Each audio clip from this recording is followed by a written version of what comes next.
Good morning, class. Welcome to Homeroom with Unk and Market Monk. Morning, P. How's your week?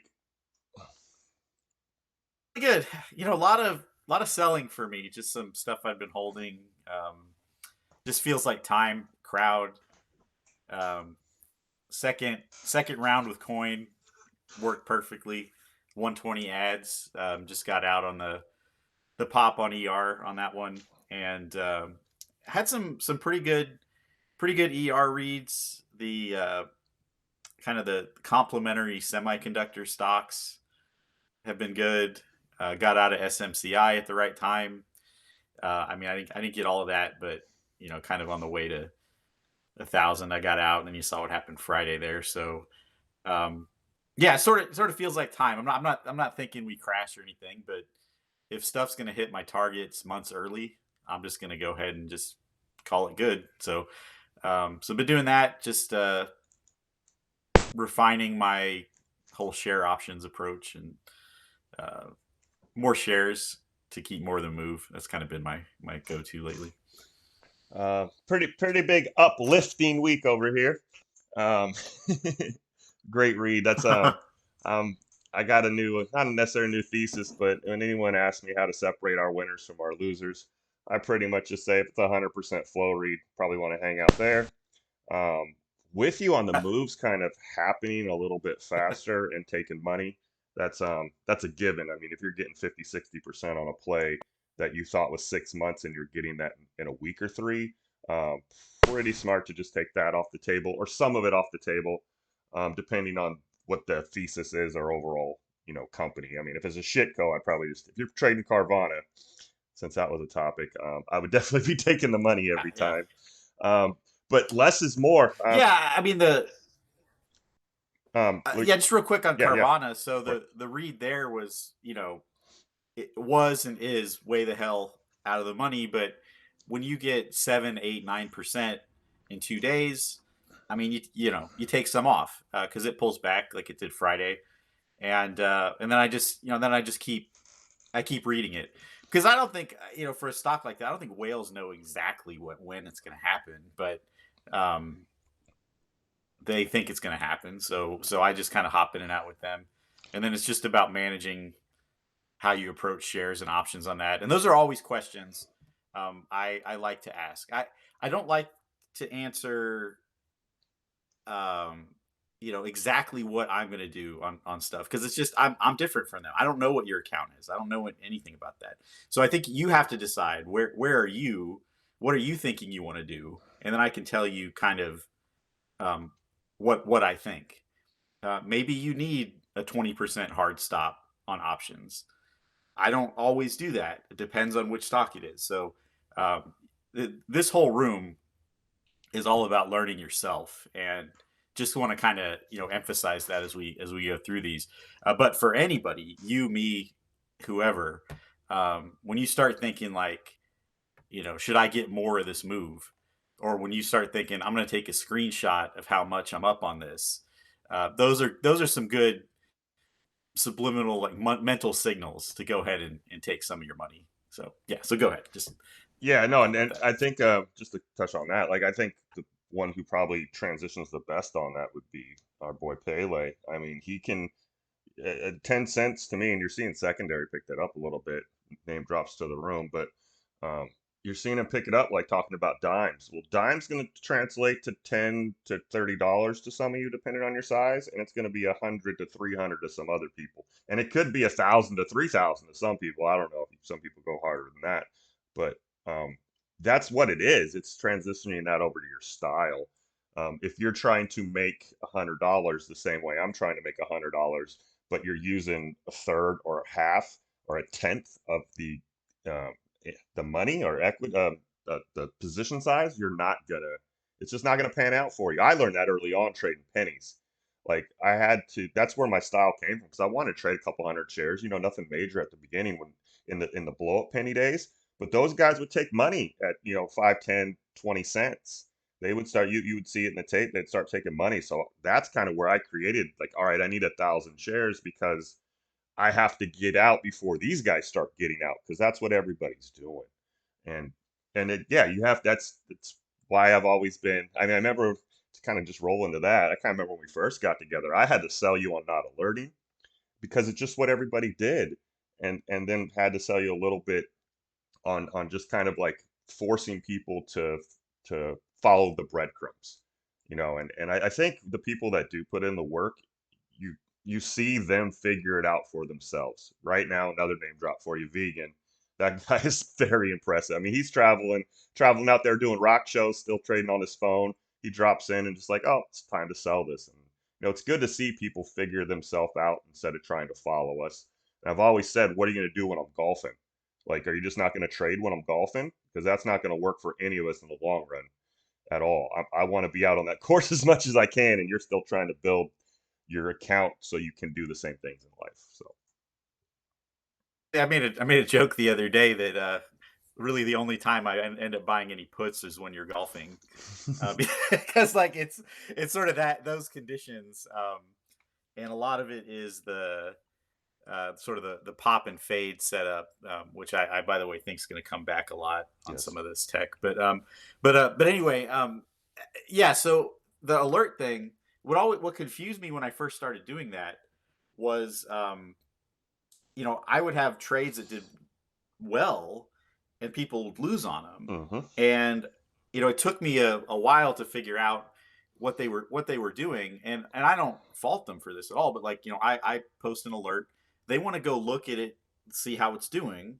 like, okay, he alerted this, I'm going to call up the chart now and I'm going to look at it, and then they see it going up, and then they buy it, and at that time, I'm getting out of it on that short expiration stuff. I mean, that's it, that's the trade, 20 minutes.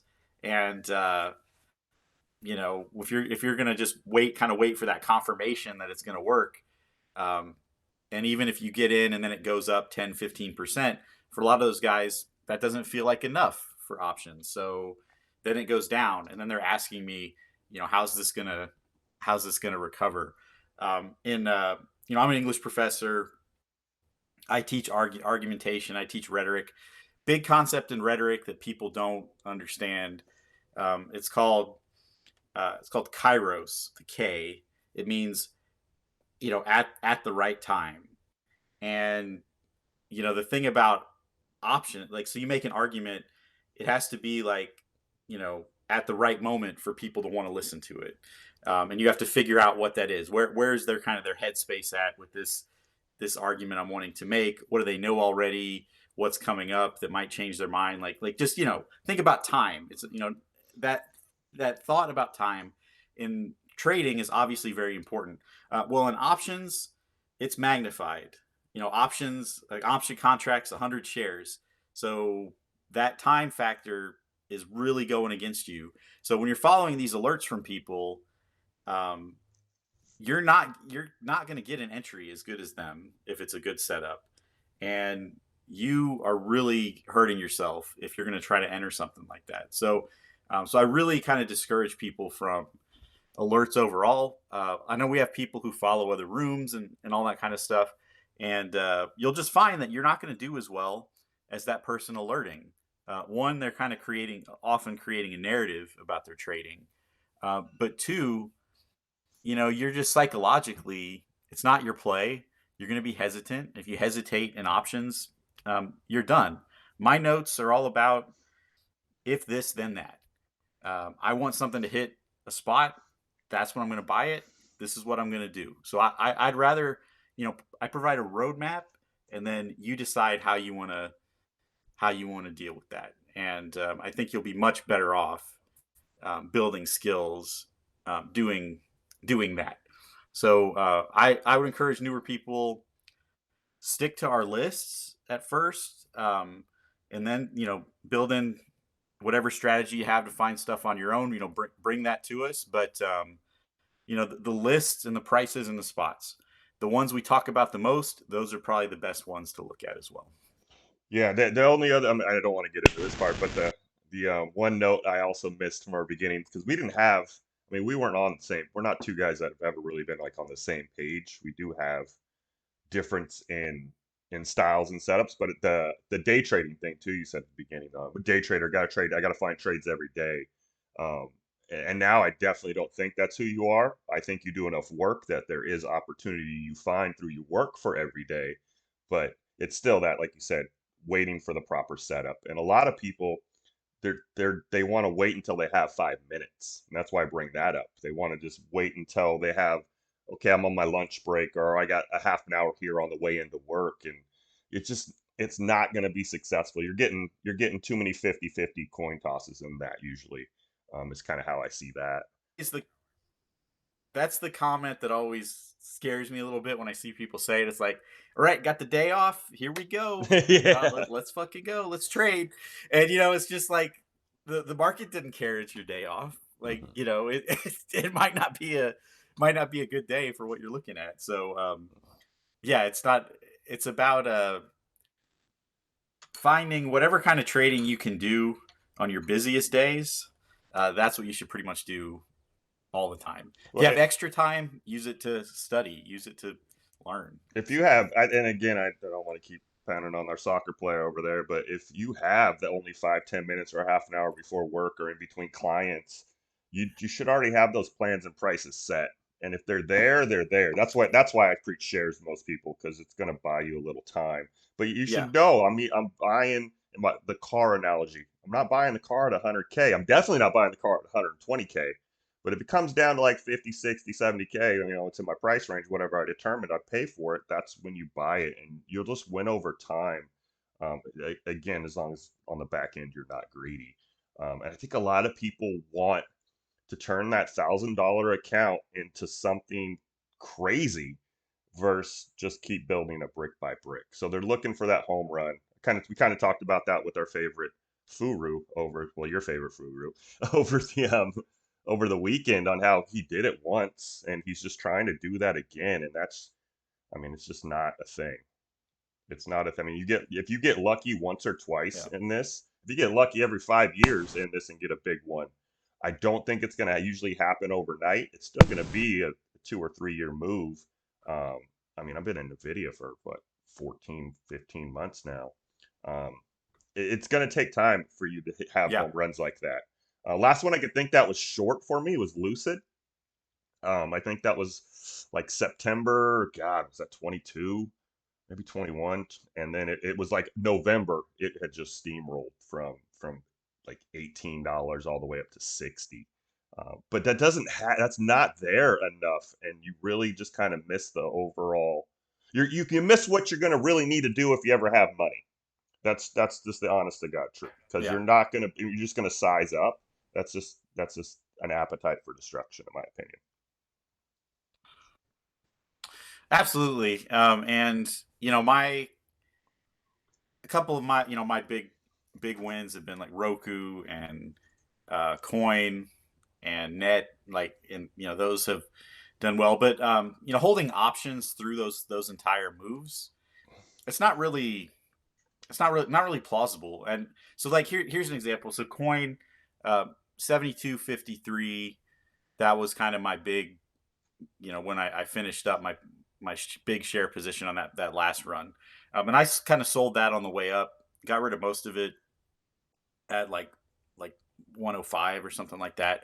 Got back in, whatever. But it's got, so it went from 72.53, hit our 180 spot, came all the way back down to 120. 120 is where I got back in. But I still didn't hold options through all of that, because during this time it went to 150 and then came back again, to like 130. I think it was like Two. 136 or something like that, Yeah. to 132, and then it went back. And then it went back up. I held shares through that. I don't see how, with a stock like Coin, how you could hold options through all of that stuff, because you're up so much. Like, you're up 200%. And yeah, they ended up going up 1,000%. Who's gonna do that though? I mean, I don't think anybody really does that. That's why I hate those posts. You see it with SMCI. If you put $12,000 into zero DTE, whatever, you made $1.2 million. Like, I mean, no one on earth is doing that. And anyone who does, like, they they're probably down $2 million if anyone actually had that kind of money and they're putting out those kind of ridiculous zero DTE trades. It just doesn't work. And I don't think that, trying to hit 2 out of 10 trades and make the two trades grand slams is really going to work long term for anybody. Psychologically, I just don't think you can do it. So get on base. It's much better. Find a way to get your small winners and stack them up. Limit your losses. Trade the work we do, and you'll be fine.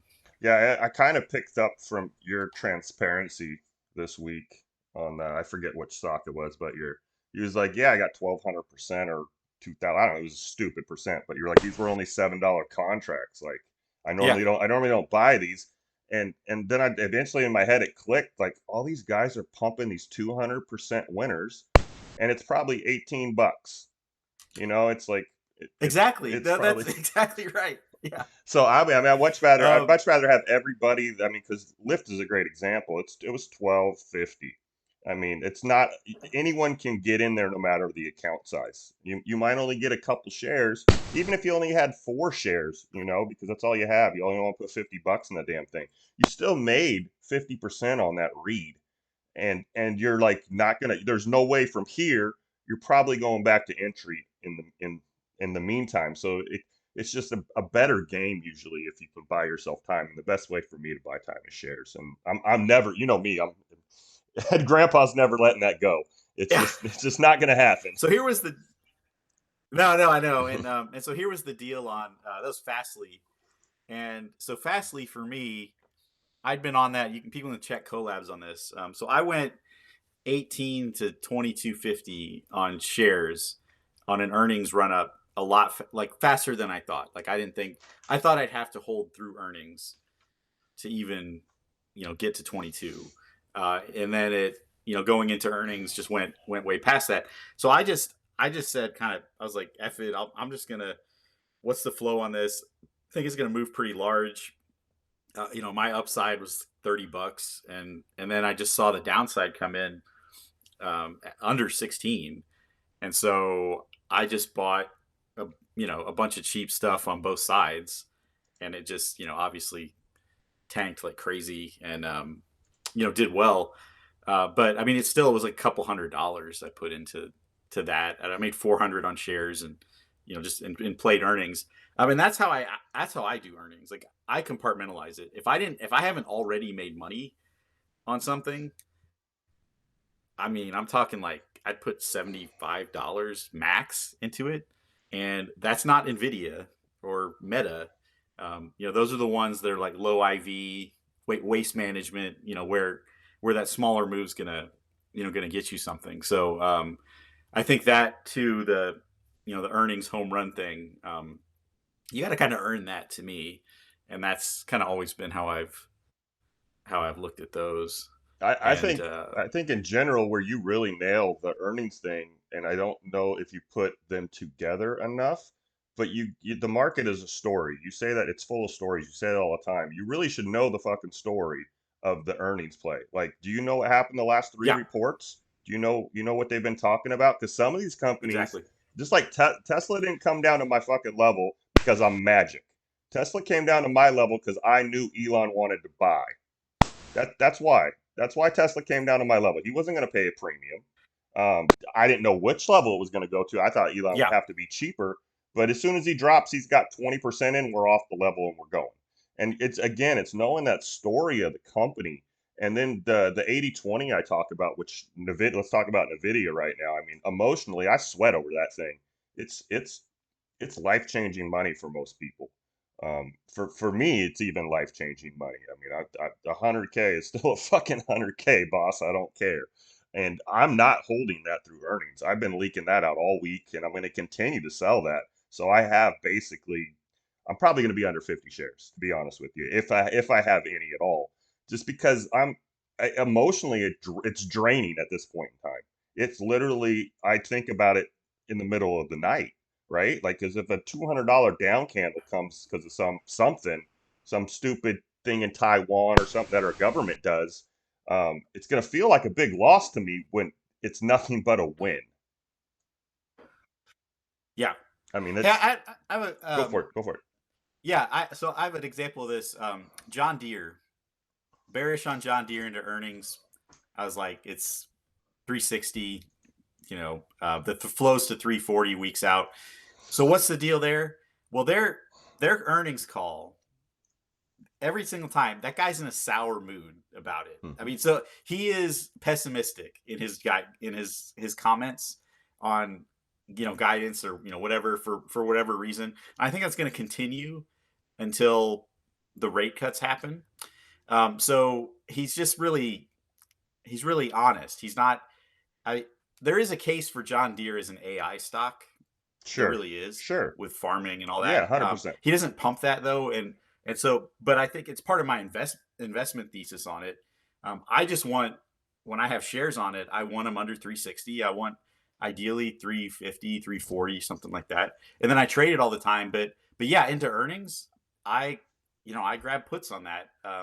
Had a few calls here, but the puts I bought more time because I figured the move would be kind of extended to the downside and we'd fiddle around with 360. But yeah, that's a good example of that. I had a quick question for you. So we had this whole Nvidia Netflix conversation. You put Random. me on the spot, and I was like, Nvidia first, and then Netflix will do it. Nvidia went, to it and through it as far as Yeah. 500 goes, and we kind of saw that there. Uh, I want to talk about Meta. So we had a great spot on Meta. What made you not make Meta a bigger position back then? Oh, when the when you said Zuck, did Zuck turn it around back then, or just to, I traded it Yeah, then, but yeah, I back didn't. then. I was Yeah, that was not one I wanted to hold on to. I traded it, but I didn't keep it. And then as you're trading, yeah, yeah, as you're trading something like that or anything, when you can get it at like $90, right? And you trade it to 105, and then maybe you trade it off 100 to 120. In your head, in my head, I don't know, maybe y'all are different. In my head, I'm now paying like 30 or 40% more for that. And it's for me, it's a time thing. It shouldn't have ran 30 or 40% in the 3 or 4 months that it did. So now I'm waiting for pullback that never happened. So I mean, I traded it, but it wasn't one that I held on to. Um, I, I use it, but it's not like, I think they have competition. And I also think any tech stock, there's always going to be another guy that comes around and does it a little bit better. Hasn't happened yet. Facebook is a great success story. Meta is a great success story, but for me, it's not that one that I want to hold on to forever. I guess to be honest with you, I have some political bias that they could go out of business with some bad news on that side. I mean, if it ever came out that they were like a government asset, I think a lot of people would just stop yeah. using it. I think people already stopped using it, so it's my personal opinion on it. Why I didn't long term hold that. I was wrong. I mean, 100%, So no problem. I was no, wrong. yeah, yeah. But that actually, so this was it, kind of it for me too. So I bought back then. I've been back in a few times, but when it had that big pop to like 194 or something like that, and then it pulled back into the 170s. So that was where I got out of the biggest position I've ever had on it, and then I've been back in. I trade options on it, all the time. I mean, so for me, I I wasn't a big metaverse believer. I'm still not, and the idea that people are going to have all these headsets on and everything. Yeah, yeah. But that part of it, wasn't really what turned Meta around. He just did like a really masterful job, just kind of Structuring business. restructuring Yep, yep. the company, Hmm, right? hmm. And so the thesis for me when I got back into it in it's like 280, that changed. Like, so I was like, metaverse thing, they're gonna keep doing that. Doesn't really matter. They are more affordable than Apple. They got that going for them, and all that. So that was why I hopped back in. But yeah, keeping the original position there, that was pretty tough for me. It was easier to do for me in SMCI, where it's like I actually can see the relevance of these products that they have. I can see their niche in the market. I love the the structure of the stock and everything, the float and all that. And so it was easier for me to stay in something like that. Um, the MSTR Bitcoin, like I, you know, said long time ago, I was like, Sailor might be right. That was my whole thing on them. And so it was easier for me to keep that. Except that with that one, the volatility is so crazy. I've had to jump back in um, a few times. But I think what I'm getting at here, when you get to kind of the longer term hold and investment side, you got to kind of believe in what the company's actually doing and what's going on with the sector in order to hold through the dips or whatever. It just psychologically that just works better for me. And my point here is you guys need to hit the books. You need to learn about what these companies actually do. Um, if you're trading Nvidia and you don't know what a semiconductor is, that to me is a problem. And maybe it's just because I'm a professor, but I really that bugs me. Like the on Twitter, this guy who's like his whole account's about Bitcoin mining, and then he says, "I don't know anything about Bitcoin mining." I'm like, "What the f are you Yeah, doing I've seen then? that. I mean, what are you spending your time doing? If this is what you're into, more power to you. But like, you gotta learn about what you're trading. I did it with oil, did it with copper, and I just keep doing it. I've been watching and studying semiconductors for like 2 months now. So I know that's how I found these companies, these other companies that work with them. Why does this matter? What do they do? What the hell's a foundry? Like all of that. I just want that knowledge. And you talk about not trading every day. I mean, for me, the I'm engaged with the market, and it doesn't have to be trading. Exactly. And the reason I can make money at it is because of the time I spend in preparation. It's like practice. You just have 100%. to put that time in if you're gonna make it. You're just trying to trade what's hot, and you don't care what they do or what it is. That's gonna bite you. It really is. I think a big part of, and I think these are great examples that you brought up with NVIDIA and Meta. Um, you kind of have to prioritize what you are about your system. And I totally agree with you. You need to know the companies. But the reason I say that or use that for me is because I want the news catalyst to be in my favor after I'm in these trades. So you kind of got to know their roadmap and what they want, their story, so you understand catalysts. I talk about all the time about this company's good at PR, or this company knows how to write a report. And you just said the opposite with Deer, like the guy's a pessimistic, and that's the stuff you really need to know um, for the future. Like, can we get more eyes on this stock? Because in the end of the day, it's all about market share, people wanting to be invested.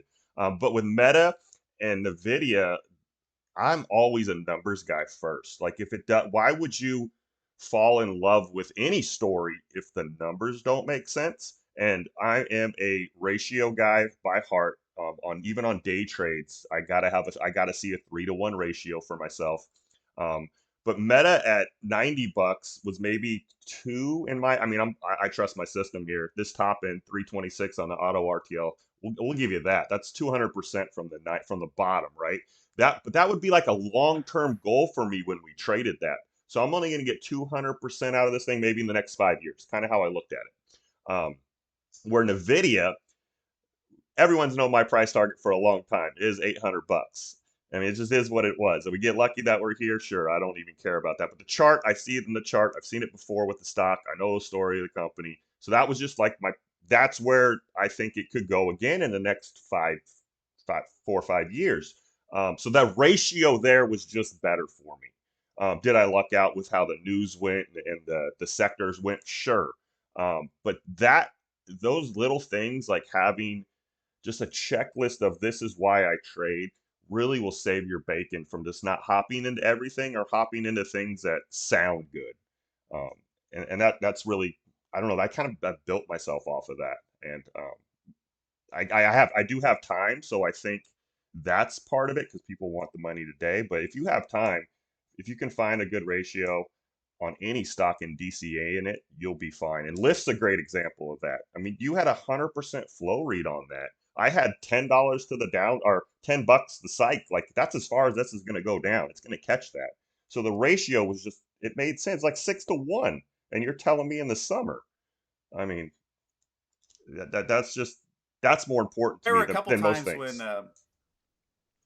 people were, posting Lyft having, 1.5% red day and asking me about it. I was just like, I'm not even looking at it. That's whatever. I mean, so that was it. Just wasn't that kind of trade. And if you were in a trade with Lyft where 1.5% to the downside shook you out of it, um, you didn't trade that. You didn't trade it the way we were. And so that's a conversation to have. Like, what were you in? Were you in options expiring this week, or what was going on there? And then same thing happened with uh, Comstock Resources for me. Not we're getting into talking about specific stocks, but that's okay. So that one, I just was pretty adamant about it. One adds in the low sevens. That people are like, oh, they canceled the dividend. Natural gas is tanking. This and that, and it just I'm like, I'm not really quite looking at this day to day. I sell it on the pops. I keep loading it up. Um, nine to $10. That's kind of where I'm at for this, for this trade, and it's I don't watch it like I do a Tesla weekly. So I think that you got to kind of know what kind of trade you're in, and you can't approach all trades in the same way. That's something I see too with people. They're really wanting that big payout right away, and I just keep emphasizing, especially with oil. I'm like, I can tell you guys have never traded oil before, and I don't mean that as a I'm not making fun of you, but if you want to trade oil, let's learn about it, and we can talk about what's going to go on here, because I get into oil earlier than a lot of people have. Even I don't know Yeah, how much you're in or whatever, but because of you. it's just because yeah, it's just the experience I have with the sector, and when it hits that uptrend, it's going to go, and then people are going to ask me about buying Oxy for $62, and um, that wasn't our spot. So anyway, yeah, a little rant Yeah, there. it kind of not off topic, but because it'll come back around. But I do want to inject a little bit more. But like when we started this, we were in a really shitty Discord. We were in a $10 a month Discord Yeah, that we didn't have to pay for, and we were, actually doing the real work outside of load calls and puts. But it was the joke that we should literally um, sell our DMs, our private messages, as a news service because that's where that yeah, collab yeah, was basically our private messages, and people were like, "What are you guys doing?" And we basically were just two people talking to each other that had a different like. You were on the flow from day one, like the usual whales. You were pre-ordered that damn shit, and I had always just kind of tried to be a TA yeah. volume profile guy to see where the money's at, and that evolution of that, like it was just really work. And I mean, I don't want to act like we're magicians or anything, but if you just create any system, you're gonna do well. If you do it with a counterbalance of some sort, you're gonna probably make it in the long run because you're gonna be able to repeat a process, and through that repeating the process, you're gonna be able to see things consistently that look the same. That usually doesn't make you money. That usually keeps you out of bad things in the market. It's counter. It's like the golf swing. It's just opposite of what you think. Um, and for me, how that works for me is you've been with me a long time. Like that 1250 on Lyft, that's not new. I didn't put that in last week. I mean, I can go search the group and we can find when I first dropped 1250, but it's already in my head. Like it's predetermined. That's where I want to watch for me time in sales, start watching the news, ask you about the flow. That's kind of the prices are predetermined for me. And I think that really helps. And I don't know what you do in your system where you're like, this is why I'm trading oil, or this is why I go, because you're a sector guy by heart. Like I don't know why this week you were like fitness. But you have to have those checks that bring you back to things regularly so you can see things clear. I mean, it's like watching your favorite movie 4 or 5 times. At first, you're like eating popcorn, like that was a cool movie. By the sixth time you watch that movie, you're like quoting the lines. You're like quoting the scenes, right? You know when to go take a piss because it's the boring part. And it's no different in trading. exactly, and also just that, you know, like I talked about SQQQ last week, and it's the first decent week it had, and you know, who knows how long. And then, I see that, and I'm like, what does that mean for tech? Like, I don't want to actively short this stuff, but hey, crowd hit my 320 target months early. Time to go ahead and get out of this. And that the nuances of, I guess, like a lot of people, they get used to this with SPY. It's like I'm bullish or I'm bearish, and it's like the intensity of that feeling about the market when the market isn't really always like that. And the most common setup for the stock market is not really these euphoric moves. It's a slow uptrend and like fighting back against the selling. And I said that with the SPY chart and the monthly candles, the way you see those big wicks on the red candles that fight to keep the uptrend going. And so for me, the sector rotations are about keeping that kind of that fight going in the Yeah. slower stuff, the more boring stuff. This is where Coke and Pepsi and oil and materials and gold and silver popping off to absorb some of the profit taking that happens in that euphoric tech, and to kind of keep that uptrend going. And when you zoom in, yeah, SPY's down 0.7% today, or the Qs are down 1.2%. Big picture, it doesn't really matter. So when you're trying to short the market, you have a pretty small target compared to rotating with the money, to these different sectors. So my whole approach is about finding that, spotting it early enough to get a safe entry and and catch a decent uptrend. So that's why you're gonna see more staples, tobacco, that kind of thing, for me, and not just because I'm not just trying to be different or something. It's just I see tech slowing down a bit, so we're gonna move here. So just expect to see that over the next couple months too. I follow 400 stocks. Whatever's on my level and just looks cheap, that's what we're trading. As long as the flow's there, that's Yeah, how it's yeah. always gonna Well, be. yep. A And then good coincidentally, those align with my sector moves. So that's kind of how our system ends those up are working. those are the best ones for sure. Real quick, I kind of want to touch on that what I was saying about my checklist. So if you don't know my checklist, um, you'll never get kind of how I do soft alert. And if you haven't figured it out because you're too busy, obviously with class and trading yourself, I say things like wait for it or liquid. This is pretty liquid. And what people need to understand Yeah. about that is I'm already that far down my checklist. The best one I could think of this week was SoundHound. And that was a great fucking move. But I legit, it had checked the flow, it checked the AI, it's in the AI thing, and it just had all the checklists. So now into my last checklist, which is price, RTL, and level two. And if I'm sitting there watching level two, I can tell you, it's stacking at 189 or whatever. They're stacking bids, or I can just tell you it's liquid. But you have to read, like, you can't just jump to the last chapter of the book. In general. But if you know what I'm doing, my casual posts are alerts. I don't post for fun. And that's a great one because the thesis was there like 3 days in advance, right? Like we reran the flow, we were already watching it. You can't time a move perfectly, but if you're there every day and you watch the level two, um, you can be ready for it in general. And the same thing goes with our Trump sector. That one's very similar as well. You just kind of got to follow the liquidity and know how I trade. But if you're not if you're skipping the 4 or 5 steps up front, you're just gonna be like you don't know what's going on in the movie. You came to the final scene, and that's the best analogy I can think of with that.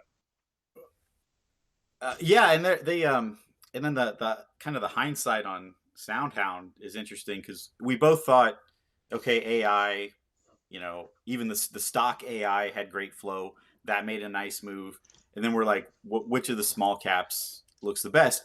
And it was SoundHound by a long shot had the best flow. I didn't know why it wasn't like that last time. Last time the BBAI and that one, similar, Hmm. not at all like that. Well, we know why. Nvidia invested in Yeah, yeah. SoundHound. We didn't know that that was going to be what happened, but we knew a good spot to have some, and just catch the move. And I did the same thing with crypto. Like, I found the small caps I liked, and I just parked some money there. IREN was a huge winner for me, and I'm not buying that till you it's know, over 10. yeah, Did you see that tweet? Did you see that guy's tweet? yeah, yeah, yeah, yeah. It was great. Yeah, I'm going to let this go up another and then 35-40% before I buy it. Liquidity. yeah, that's my confirmation. Yeah, Yeah, Jesus fucking Christ. uh, but I but do want that's to been yeah. go Oh, ahead. go Go ahead. ahead. Yeah. No, no, go ahead. Finish up. Oh well, I'm just gonna say, like, with your notes, a lot of times those are confirmation of something we've talked about and that I'm in, and I've learned to have those smaller caps and just have a position in them while I trade options on the bigger stuff. And so crypto and AI are both like that. I'll be sitting here trading AVGO or AMAT or whatever, and then I'll have that SoundHound position that I'm just waiting for it to pop off too. So yeah, so my I do, yeah, I follow your notes, and I do I get into the smaller stuff. Psychologically for me, because I got burned by small caps during when the COVID rally turned Died. around, died. Yeah, like, so that those psychologically were harder for me to get back into, but having flow with them and a thesis and all that, this $2 to $3 move is a big money maker. So I do think that's something to stay on, and it's going to be the same with the $6 to $8, the $8 to $12, whatever. We both kind of agree there's a story there in smaller caps, so we'll stay on those. Yeah, no, you had the whole sector of AI. It was either last week or the week before. Um, Yeah, and that's what it did it for me. And then I just I start questioning you, like, all right, which one's the best? And when the $2 one's the best, pretty easy for me to trade that. And then you just got to stay on it. That's what I'm trying to do better this year, is like not let go. PCT shout out. Not let go yeah, of stuff that we know that the read is just good. It looks strong. CLSK last year. I mean, we had to wait from August till November for that thing to go. And it gave us two moves in that time. But the real move was 4 months. Nine was the same way last or 2 years ago. So for me, it's just like not wasting our work. But the indicator usually is your overall picture of a sector, and then I help a lot narrowing it down to the best range. That risk reward ratio I've been mentioning about 4 times in here, because that's all I look at. So I think that combination is pretty deadly if you just stay on things. And to be honest with you, I can't think of a quarter since, maybe not the whole time, but about the last 18 months, I can't think of one quarter where we didn't have a 100%er that not only we nailed like the price point at the bottom, but we also nailed the price point at the top. And it's just, for me, when I see that, I want to run that. I want to weed out enough to continue to run that play. And that's where less is more has came from lately. Um, and before we jump too much, the one thing I wanted to make kind of sums up this whole thing that you said, um, about getting caught up on the chart. If you make any kind of opinion outside of anything smaller than an hour chart, you're just an asshole. I don't know how else to say it. Like, you can't yeah, you yeah, can't you can't a stock can't be up like SPY. It can't run from, let's say, 480 to 505, and it pulls back to what, 93, and you're talking about it's fucking crashing. No, it's making a higher low because it moved a little too fast. Like, get a flipping clue on that. It's not just a straight line up or down.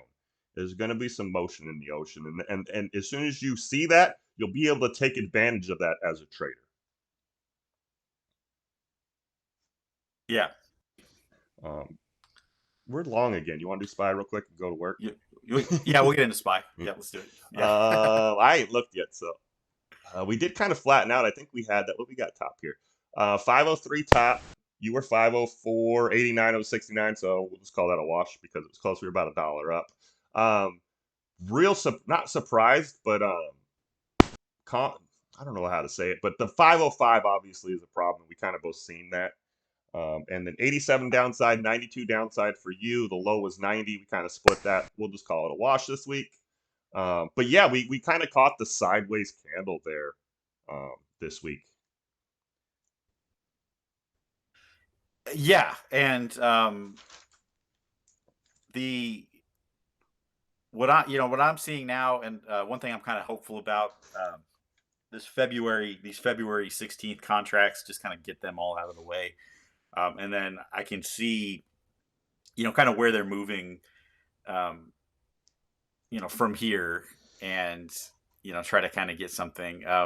So I got a contract I kind of want people to pay attention to. So this is for April, and it's 425p. Now that's a way the hell down. That's way down. But I think that if you're going to get any kind of pullback to some of these zones that we've been talking about, that contract has to stay relevant, and we would have to be, well into a pullback by the time March gets here. And so that's sort of what I'm talking there is like in the 480s by then. That's something that I'm kind of watching for, if that contract can kind of stay relevant.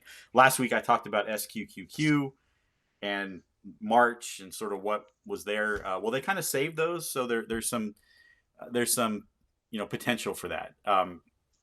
So that's something I would watch. I still are you still thinking like get into the 470s if we do have a significant pullback? Is that sort of your thinking? Yeah, I have a couple areas that it's not just going to be a direct move to the bottom. Uh, but yeah, 470, No, no. let's say 472, 467 would be the first like kind of substantial pullback that really is needed that people would shit their fucking pants over. I don't think we get below like 455 in the worst case scenario outside of global With you. event. I'm with you. Um, but I also think we're Yeah. gonna do what kills Twitter traders right now. We're gonna wash around here for a while. I'm This week's hard for me because I gotta have my personal bias on things I'm in need to be at the front of my brain, and I don't want to bring that into this read. And I'm talking about Nvidia. Um, but for me, it's easy this week. I just said if you're an asshole, if you form an opinion on anything bigger than an hour chart, when I see sideways consolidation, that's when I kind of do go local. So I'm taking auto RTL 493.17 here, and then this whatever this bump is 50104. I'm just keeping it simple. I trust my system. I trust the share distribution over the last 20 days. Um, if I thought it was going to be sky is falling event, I would go down to this 487. I don't think we can get too much below that in 1 week. But I don't. I think the market's strong, so I go to this upper level here. Um, we're probably going to check back. 475 is probably. I mean, all time frames. That's kind of the spot. We go to the 10 year. Even. I mean, it's even better. Like, just is what it is. 472, 475, and people are going to think the fucking sky is falling. And it's to me, it's just necessary. It really is at this point in time. Yeah, yeah, I'm with you. So the what stands out short on the shorter contracts is the Tuesday 500p that they kind of top ticked on Friday that I think they held over the long weekend. So I expect those to do pretty well and probably will start kind of on the. I think we'll start red and then maybe recover from there. But so my downside for the whole week 490.85, and just based on that, there's this Tuesday wick. I think we'll get into that a bit. I see So you. that's kind of my downside there, and then yeah, for my upside, I'm gonna say 504.10. I think Nvidia might give us a little pop there, so that'll be my upside. Yeah, no FOMO for me on that. I got to get out of that one. Yeah, It yeah, just is too much on the mental capacity, and it's a good. I mean, it's a good trade. I don't understand that with people. Like, a good trade is a good trade. Repeat it. I never get Yeah, yeah. getting more out of it. So overall, let's ask that question again. That's a good one. Do we finish the week above 500? I think we do. You do? Yeah. All right. I'm going to go no Yeah. because I was 60-40 and I just want to be different. That's my thesis behind that. That's fine. Yeah. Just want to be different. If I agree with you, I wanted to be I would be more like 100%er, right? Like I think it's going up. P just said so too, but Yeah. I'm kind of middled with it. Yeah. So I'll just take the counter argument on that one. Yeah. Perfect. We're 50 minutes again, sir. God, we love the free guys out there. But Yeah. great conversation as always. You ready to get to work though? Yeah. I'll grab a coffee and we'll hit it. Everybody like and subscribe, all that stuff. And follow him on Twitter. Follow him on Twitter, people. Yes. He real college professor. That was my favorite tweet to start. Are you really? Yeah. There you go. Professor. Awesome. Right.